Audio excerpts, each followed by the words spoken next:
So hey guys, today let us see the different types of drawing command in AutoCAD.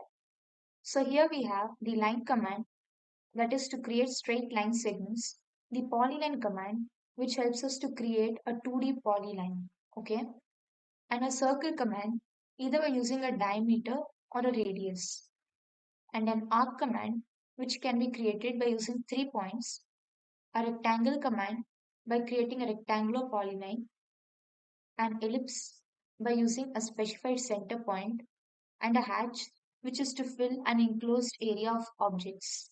Now let us start trying them one by one. Now first let us try the line command. The line command can be selected by directly clicking here or also by typing in the command line. Click line here and then let us specify the first point.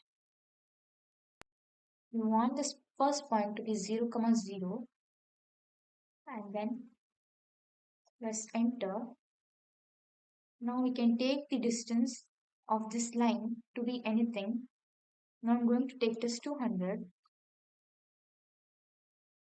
and now we have got a line segment of 200.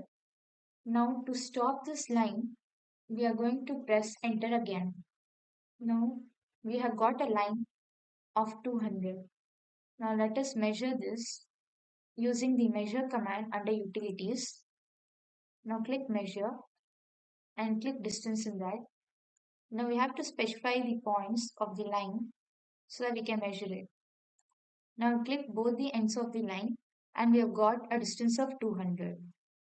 Now press escape to escape the command. Now let us try to draw a whole figure using lines.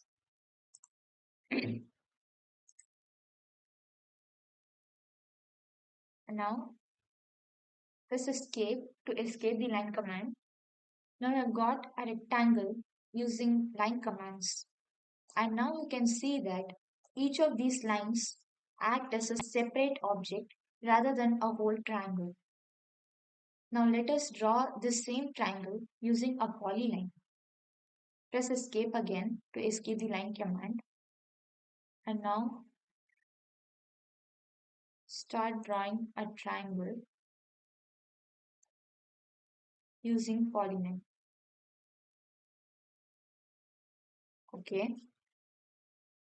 Now as we saw in the line command, each of these objects can be selected individually, whereas in a polyline, it acts as a whole triangle. Okay. That is the difference.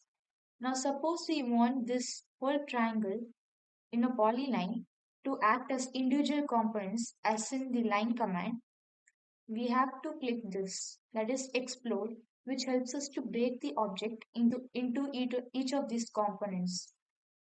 Click that and now click this object again.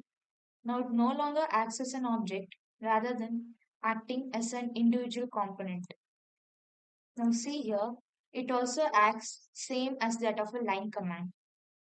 Now suppose we want this line command to act as a polyline, we have to go to modify and click join.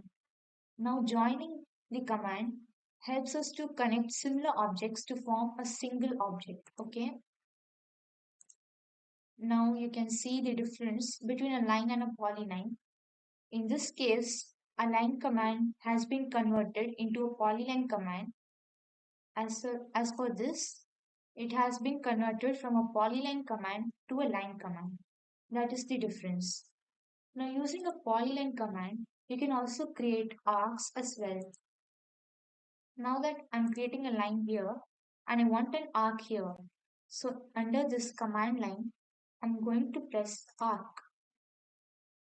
So you've got an arc and now I want a line again. So I'm going to click line from here again and now I want an arc. So again click an arc and press enter. That's it. And it again acts as a whole object. Now on zooming we can see that there is a small portion of this whole thing left out. So we are going to extend it to connect it.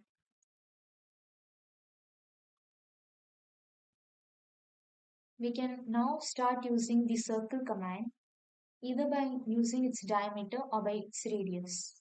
Now let us draw using its radius using any point. Now we have to just specify the radius. Now suppose I want a circle of radius 30 and press enter. We are going to get a circle of radius 30.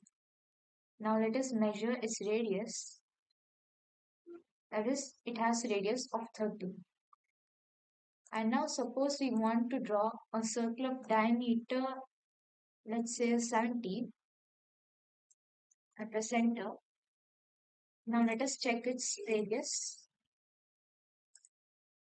Now we can see that it is having a diameter 30, 70, okay, and radius 35.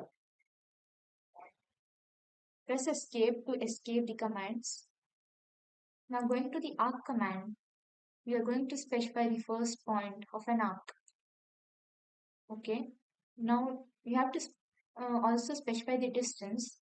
Now suppose I'm going to take 60, press enter.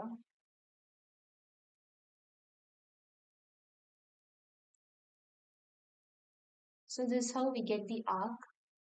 And suppose we want an arc without any kind of a measurement, we can simply draw like this and then specify the measurement as well. Suppose I'm taking 5, it has come like this. Let us measure its, yes, it is a radius of 31.2762. So that's how we can use each of these commands. Now let us try the rectangular, ellipse and the hatch command in the next video. I hope you understood. Thanks for watching.